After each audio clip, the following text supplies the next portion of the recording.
Você pode contar como foi sua experiência com o Emasound, o que você tinha e como é que você ficou, em quanto tempo, enfim.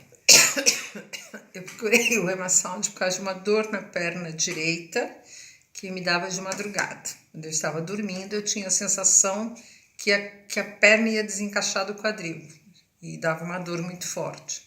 Então eu acordava com aquela dor e tinha que ficar esticando, alongando para a dor passar e procurar uma nova posição para poder deitar e dormir de novo.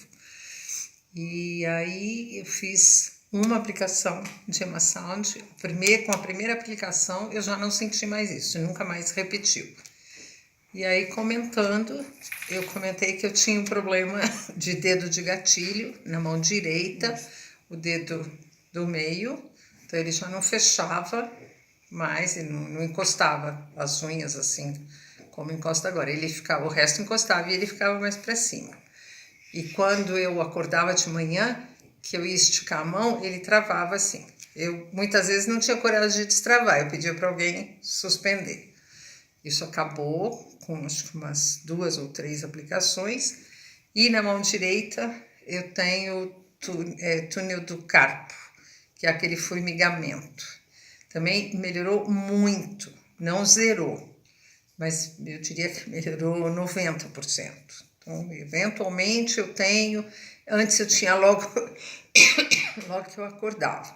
Agora, quando eu sinto, em algum momento que eu estou dirigindo, aí eu sinto o formigamento, mas assim, muito pouco, perto do que eu tinha. Eu tinha todos os dias de manhã, eu tinha formigamento. E não tenho mais. E o dedo de gatilho zerou. Eu fecho, né? Não fechava mais. E agora eu fecho a mão direitinho. E a dor da perna? Nunca mais. Com uma aplicação, eu não senti mais. E eu estava tendo todas as noites. Isso foi um processo que ficou, sei lá, uns 2 meses, quando eu me dei conta que isso estava acontecendo. Por uns 2 meses, até que eu conheci o Emasound. E aí fiz uma aplicação por conta disso.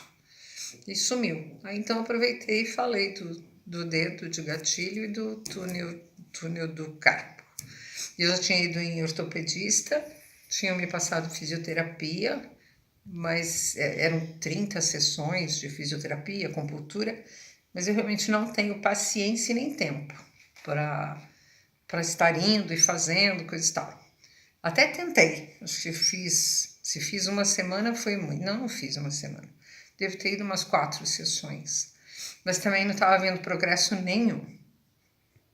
Enfim, aí não fui mais e fiz Emasound e sumiu. E o dedo de gatilho era uma coisa que me incomodava muito, porque tira a força da mão. Então, lavar louça.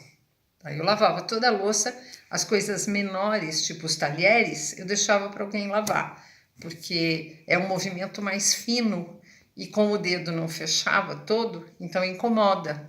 Não é uma dor, mas é um incômodo. E não tenho mais.